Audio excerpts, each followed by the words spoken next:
How did one wrong name in the dark end with a stranger handing me an envelope at my office lobby? What happens when your husband does not yell, does not beg, and answers you with legal steps that start the same day? Can I still call him cold when the papers say I am the one who broke the home? My name is Honoria Crane, but everyone calls me Nori because Honoria sounds like a mistake on purpose. I was 34, I worked in marketing, and I liked clean stories with clean endings. I did not like messy feelings. I told myself that was normal.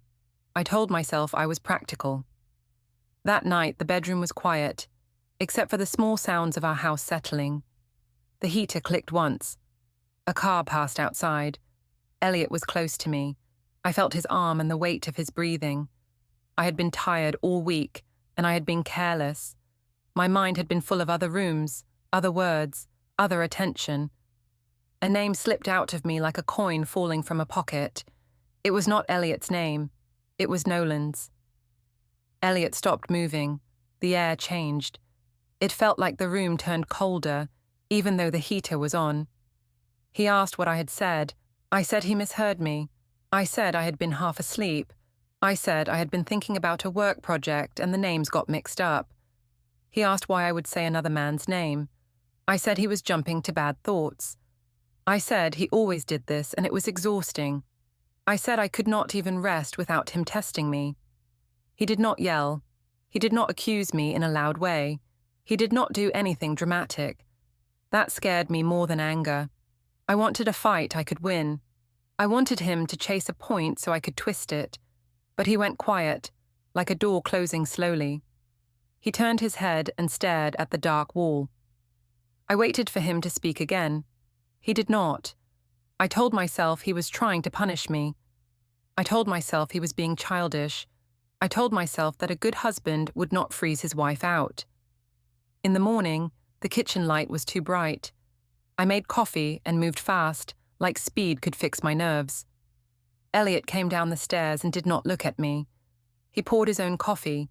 He used his own mug and set it far from mine near the sink. He asked if I had slept well. I said yes. I asked if he had slept well. He said he was fine. I watched his hands. They were steady. That felt unfair. If he was calm, then I could not call him unstable. I needed him to act like a villain. I needed something I could point at. He opened the fridge and took out the kids' lunch items. He packed without rushing. He did not slam doors. He did not sigh. He asked if I planned to work late again that week. I said it was possible. I said marketing never stopped. I said he knew that when he married me. He asked if I had seen my phone charger. I said no.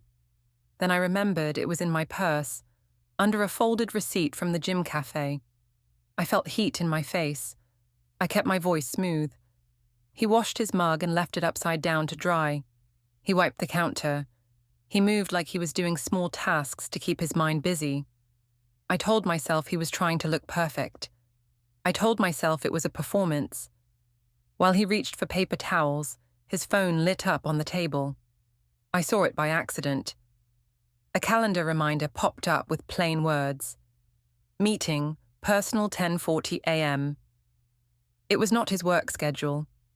He did not have a personal meeting on his calendar before. My stomach tightened. I asked what that was. He said it was a meeting. I asked with who. He said it was personal. I laughed like it was nothing and said he was being secretive now. He did not react. He only checked the time and put his phone in his pocket. Before we dive deeper into this story, I have one small request. Please subscribe, drop a like, comment, and hit that hype button to boost this channel so more people can discover these incredible stories. The kids came in, still messy from sleep. Lila asked why Daddy looked tired.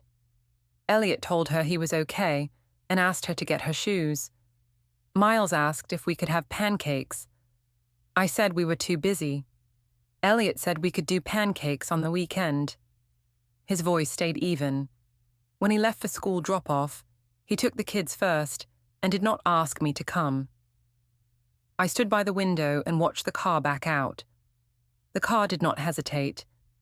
It turned cleanly and drove away. I told myself that was normal too. I told myself he was just handling the morning. I told myself I did not need him.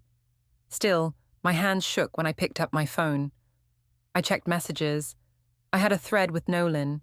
I stared at it. My chest felt tight, like I was holding my breath. I deleted the last few texts. I turned off notifications for his name. I told myself it was for peace. I told myself I was setting boundaries. I told myself I was being mature. Then I saw a missed call on Elliot's old tablet on the counter. It was set to charge there sometimes, like a spare. The call showed no caller ID, just unknown. It was early, around the time he had been upstairs. I tried to act like I did not care, but my eyes stayed on the screen. I went to the bathroom and looked at my face. I practiced a calm look. I told myself that if I stayed calm, I stayed right. By late morning, Elliot still had not texted me. That felt like disrespect. I sent him a message asking if he was coming home after work. I added a soft line about dinner, because softness can be a trap. He did not answer. I sent another message, sharper. I said he could not punish me for a misunderstanding. I said he was acting cold. I said he was hurting the kids by being weird. No answer. Around lunch, I tried calling him. It went to voicemail. I did not leave a message. Leaving a message would make me look desperate, and I hated that feeling. When the afternoon came, I heard the garage door open. Relief hit me first, then anger that I felt relief at all. But it was not Elliot. It was empty noise from the neighbor's side. When evening came, the driveway stayed blank. I texted again and asked where he was sleeping. I said I deserved to know. I said this was my house too. Still nothing. That night, I put the kids to bed alone. Lila asked where Dad was. I said he had work. Miles asked if Dad would read the truck book tomorrow. I said yes, because saying no felt like admitting loss. I stood in the hallway after they fell asleep. The house sounded different without Elliot's steps. I told myself he was doing this to control me. I told myself he wanted me to beg. I told myself I would not. But I kept looking at my phone like it could explain the silence. The next day at work, I acted like I was the stable one. I put on lipstick in the car mirror and told myself I looked fine. I said silence could not hurt me if I did not let it. Still, my stomach kept dropping every time my phone lit up, because it was never Elliot. At the open plan office, people noticed. They always noticed. Cassidy slid into the chair beside me and asked why my eyes looked puffy. I said I had a long night because Elliot was being distant again. She asked what he did this time. I said he went quiet over nothing and then disappeared like I did not exist. I did not mention the name. I did not mention Nolan. I made it sound like Elliot had a pattern, like he enjoyed punishing me. Cassidy said that sounded like emotional games. I said it was. I said I could not live like that forever. I knew what I was doing. I was building my shield in public. If enough people believed my version first, then the truth would sound like revenge. That was how it worked. I told myself it was self-defense. I said I was protecting my peace. Around mid-morning, my manager asked if I could step into a small meeting room for a minute. She asked if everything was okay at home because my focus seemed off. I said I was fine, just tired, and Elliot was being difficult. She asked if I needed time off. I said no, because I was strong, and I did not want anyone to think I was falling apart. When I walked back to my desk, I opened our project tracker and started working fast. I also opened my timesheet draft and added a note about campaign revisions, because words on a screen can become a new past if you type them with confidence. At lunch, Cassidy wanted to clear my head with coffee. We went to a small shop near downtown, where everyone pretended they were not watching everyone else. Cassidy asked if I wanted to post something, just a vague quote, to show I had a backbone. I said I did not like drama. Then I laughed and said maybe drama liked me. She said people needed to know I was not the problem. I said I agreed, and I typed a short post about being punished for one mistake by someone who claimed to love me. I did not name Elliot. but I knew the people who mattered would connect it. Cassidy asked what the mistake was. I said I had said something wrong when I was tired, and Elliot turned it into a whole issue. She asked if it was about another man. I said no, and I made my eyes wide and honest. Then I added that Elliot always saw threats where there were none. Cassidy said that sounded controlling. I said it did. I let her say it first, because it sounded cleaner when it came from someone else. My phone buzzed once while we were still there. It was Nolan. He asked if I was okay. I told Cassidy it was a client and stepped outside.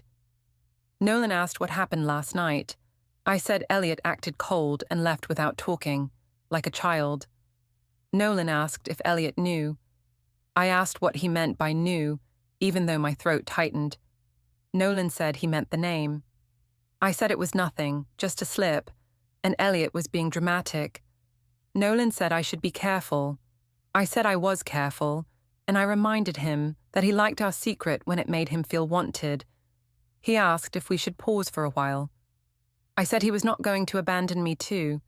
I said I had already given up so much to feel alive again. I told him Elliot had been distant for months, like I was a duty, not a person. Nolan said Elliot was his friend. I said that was exactly why I deserved more, because Elliot had everything. Loyalty, respect, a good reputation. I said I got chores and silence. Nolan told me to calm down. I said I was calm, and I hated how I said it too quickly. After work, I did not go straight home. I told myself I needed air. I drove to the gym, parked near the back, and waited for Nolan by the side entrance where the cameras were less obvious. He came out with a hoodie pulled up, even though it was not cold. He asked why I looked angry. I said because Elliot was trying to make me feel guilty for nothing. Nolan asked what I wanted him to do. I said I wanted him to stop acting scared and start acting like he meant what he said to me. He asked if Elliot had called him. I said no, but I watched Nolan's face while I said it. Nolan's eyes flicked away. He asked what my plan was. I said my plan was to live like an adult and not let a husband punish me with silence. Nolan asked if I loved Elliot. I said love was not enough when someone did not see you. I said I deserved attention and warmth. Nolan said I was playing with fire. I said fire kept people awake. When I got home, the house was quiet in a way that made me feel small. Elliot was there, but it was like he was not. He did not greet me at the door. He was sitting at the dining table with his laptop open, looking at a spreadsheet with plain columns and numbers. There were no fancy colors, no fun tabs. Just order. I asked what he was doing. He said he was organizing things. I asked what things. He said household things. I saw a folder beside him with a simple label, Utilities. Under it was another, Bank. I felt a sharp fear, like a hand squeezing my ribs. I asked if he was planning to leave me. He looked up and asked why I would say that. I said because he was acting like a stranger. He said he was tired and he wanted peace for the kids. I said the kids needed both of us. He said yes, and he repeated the words like a rule. Later, when he went upstairs, his phone buzzed on the counter, and I saw a preview of a new message from a contact saved as an emoji, just a plain symbol with no name. I stared at it until the screen went dark. I told myself it was probably work. I told myself I did not care. Then I checked my own phone again, and I hated how fast I did it. I had built a story all day where Elliot was the problem, but the silence in the house made it harder to believe my own words. 2 days after the wrong name, Elliot started acting like a man who had a plan he would not share. He still lived in the house, but he was not with me. He spoke in short lines. He asked about the kids' homework. He asked what time the school meeting was. He did not ask where I went after work. That should have made me relax, but it did not. It made me feel watched without eyes. That weekend, my mother insisted on a family dinner. She said we needed to reset the mood. I agreed because public places help me. In public, I can smile. In public, I can shape the story. We met at a family restaurant with a long table and loud plates. My sister Mara was there with Dale. My parents came early and took the end seats like they owned the room. Elliot arrived with the kids, calm, holding Miles's hand and carrying Lila's small jacket. He greeted everyone politely. He even smiled at my mother. That smile made me angry because it looked normal, and normal is hard to attack. My mother asked why Elliot looked tired. Elliot said he had a busy week. I said, very lightly, that he had also been sulking. I said it like a joke. People laughed, the way they laugh when they do not want tension. Elliot asked what I meant by sulking. I said he had been giving me the silent treatment over a silly misunderstanding. My mother asked what misunderstanding. I said it was not important. I said Elliot was sensitive. I said he always had problems and things that were not problems. Elliot asked if we could talk about it later, in private. I said he was proving my point by trying to control the room. I said he always wanted private, so he could make me feel small without witnesses. That was not true, but it sounded good. Mara asked if we could just eat. Dale looked down at his menu like he wanted to disappear. My father cleared his throat. I kept going anyway, because stopping would mean I had gone too far. I said Elliot acted like a saint but punished me at home. I said he was cold. I said he acted like he was the only one who worked hard. I said he forgot that I carried the emotional load. I spoke like I had practiced it. Elliot did not fight back. He only said he wanted peace, and he wanted the kids to enjoy dinner. My mother said peace was important, but then she added that a husband should not run away from his wife. She looked at Elliot when she said it. I felt relief because she was helping me. Elliot asked what runaway meant. I said it meant disappearing without explaining, like he did that morning. I said it was childish. Elliot nodded once, slow, like he was counting something. He asked if I truly believed he disappeared, without explaining. I said yes. Then Lila asked why Dad slept in the guest room. She said she saw his pillow there. The table went quiet for a second. I felt heat rise in my face. I told her she should not talk about that. Elliot told her it was okay and said sometimes adults need space to think.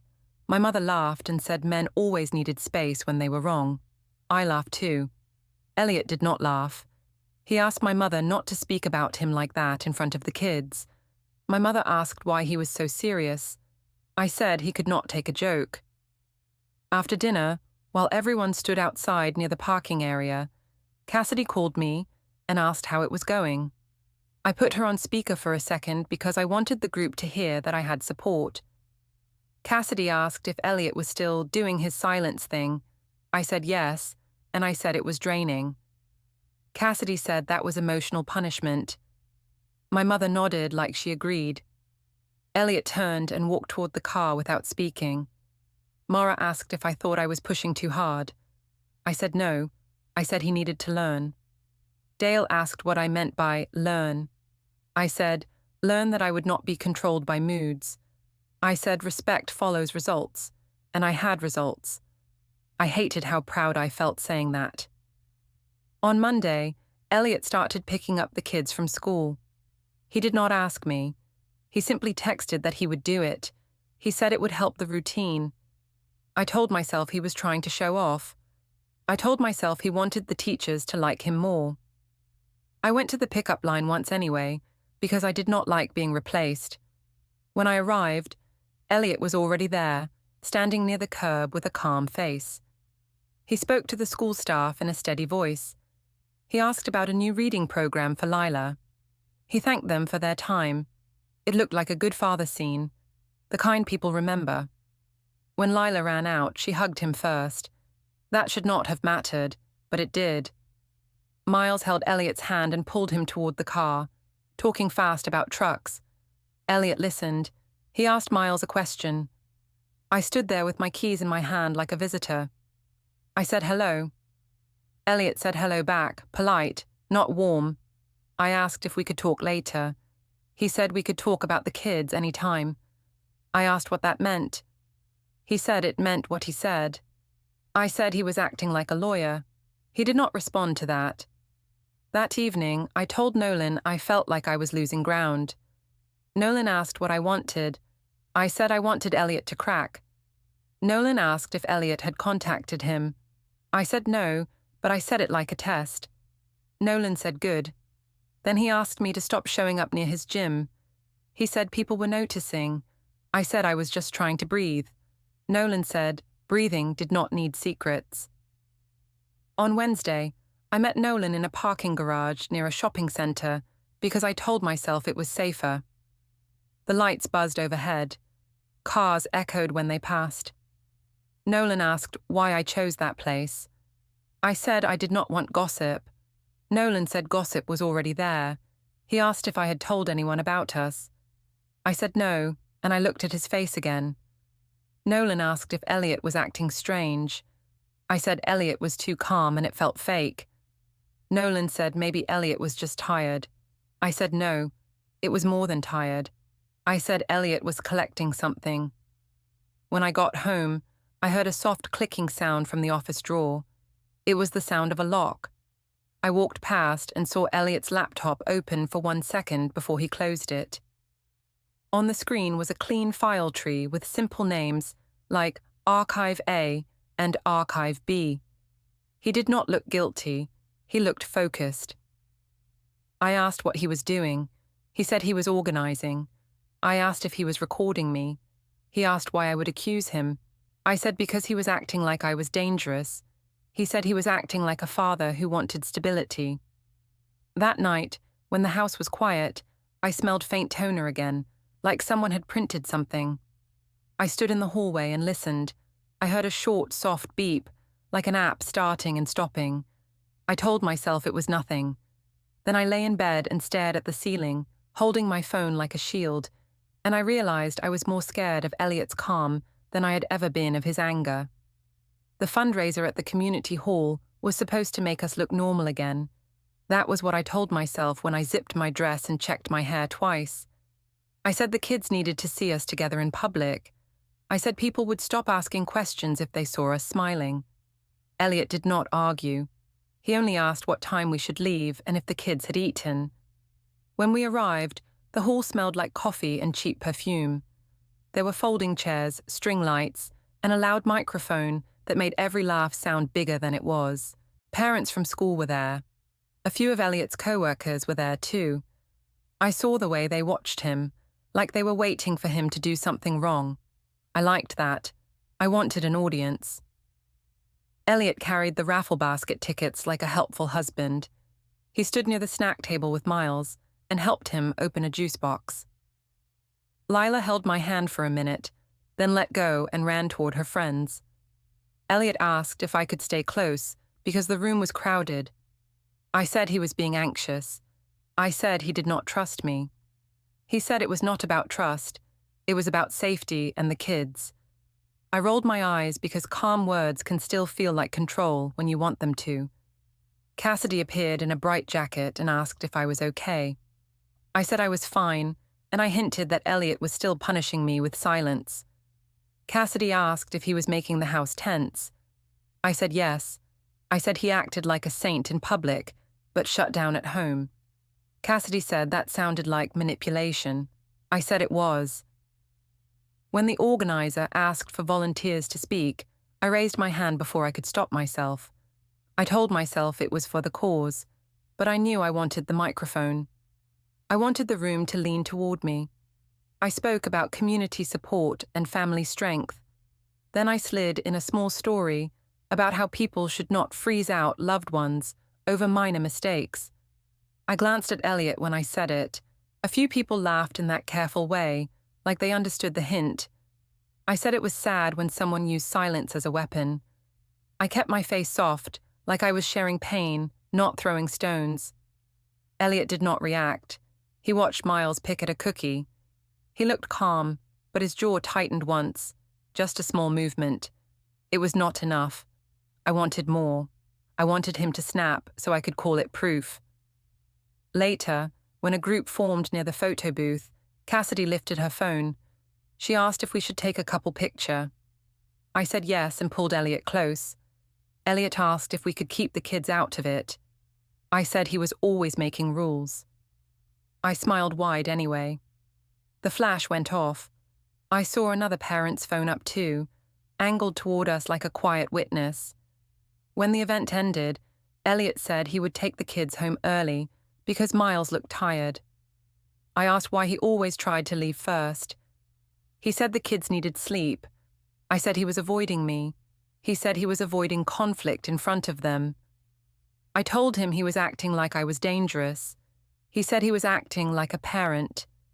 He said it again, like a line he had practiced. At home, I followed him onto the balcony while the kids brushed their teeth.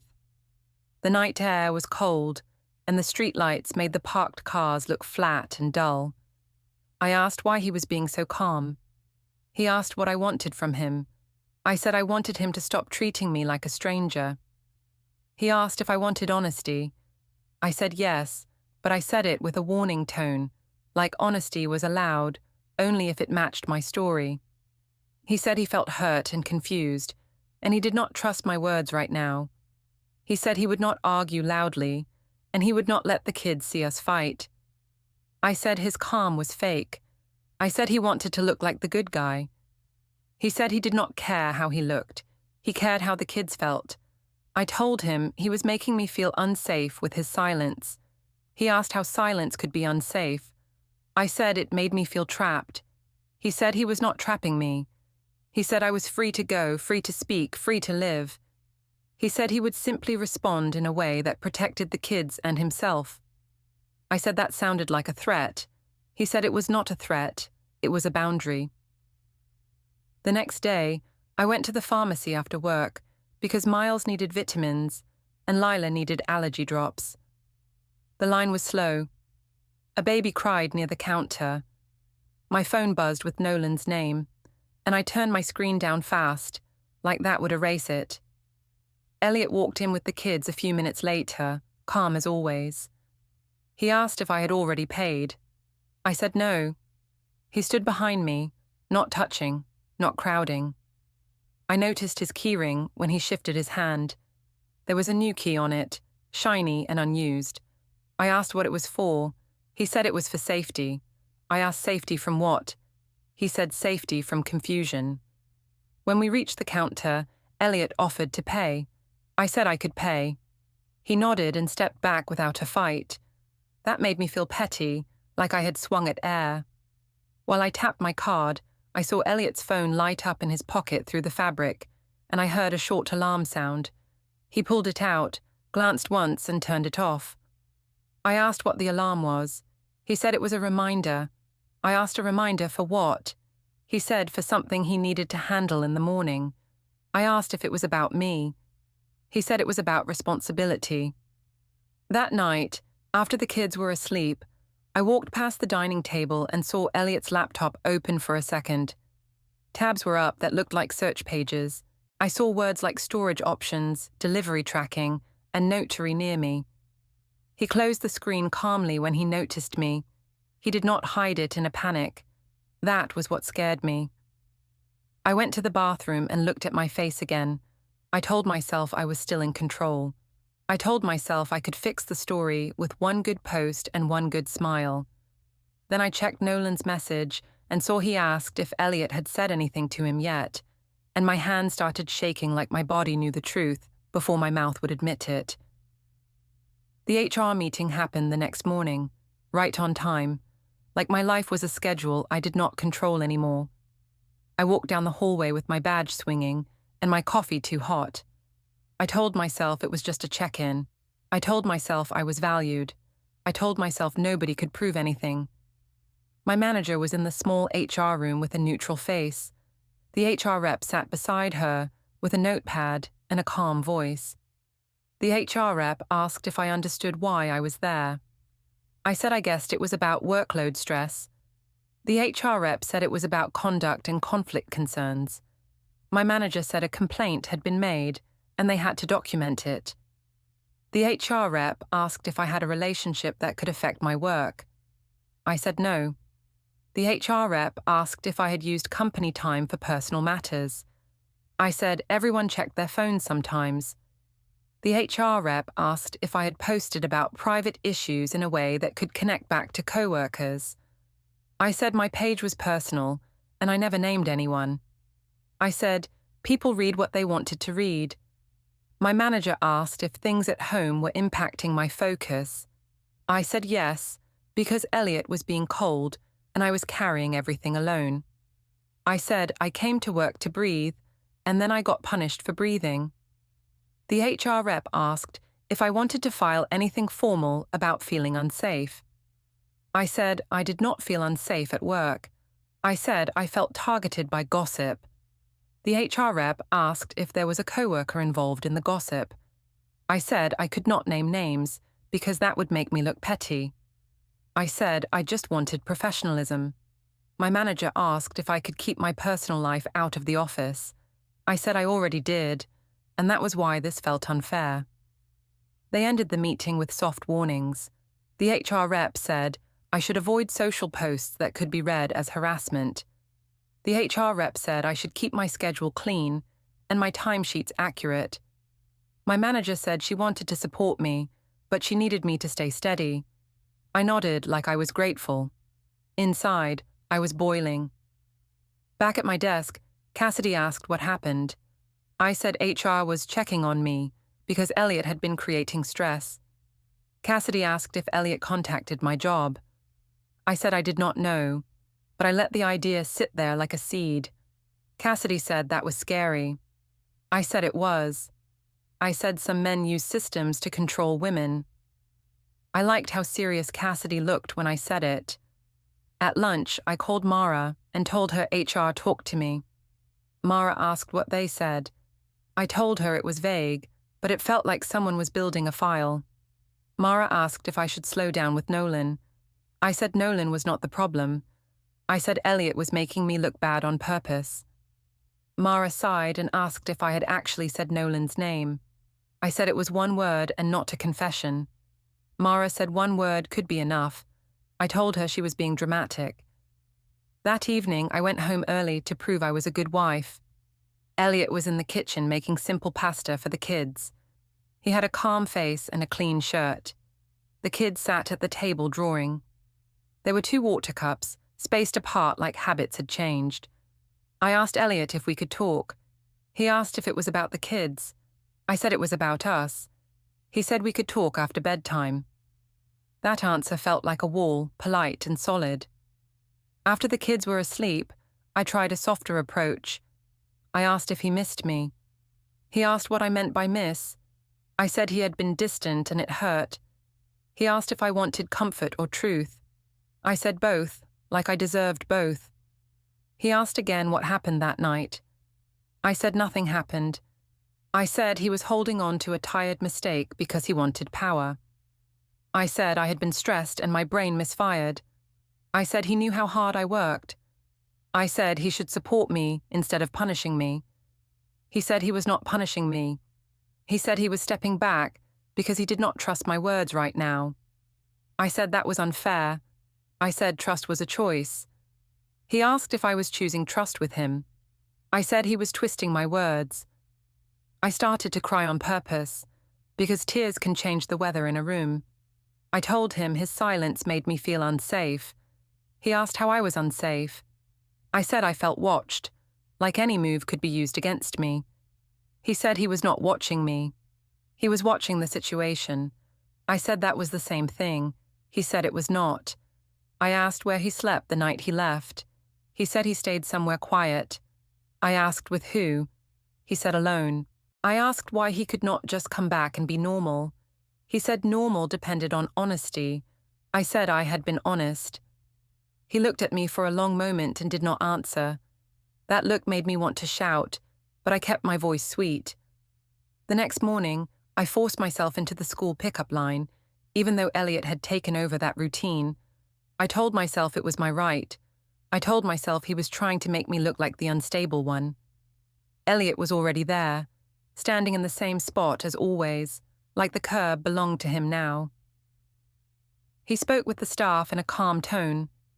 One teacher smiled at him and thanked him for being consistent. That word stung. consistent, like I was the opposite. When the kids came out, Miles ran to Elliot first. Lila waved at me, but she walked to Elliot and started talking about a reading sheet. Elliot listened and asked her a question about the story. I waited for a gap. I said we needed to talk tonight. Elliot said we could talk about the kids any time. I asked again what that meant. He said it meant he would not argue with me in front of them, and he would not do emotional games. In the car, Lila asked if we were all eating dinner together. Elliot said we would eat as a family and keep it calm. I said yes, and my voice sounded too tight.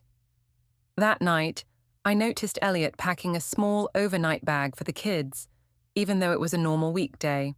He labeled a snack container with Miles's name. He folded Lila's sweater and placed it on top, like he wanted it easy to grab. I asked why he was packing. He said he liked being prepared. I asked, prepared for what? He said, prepared for change.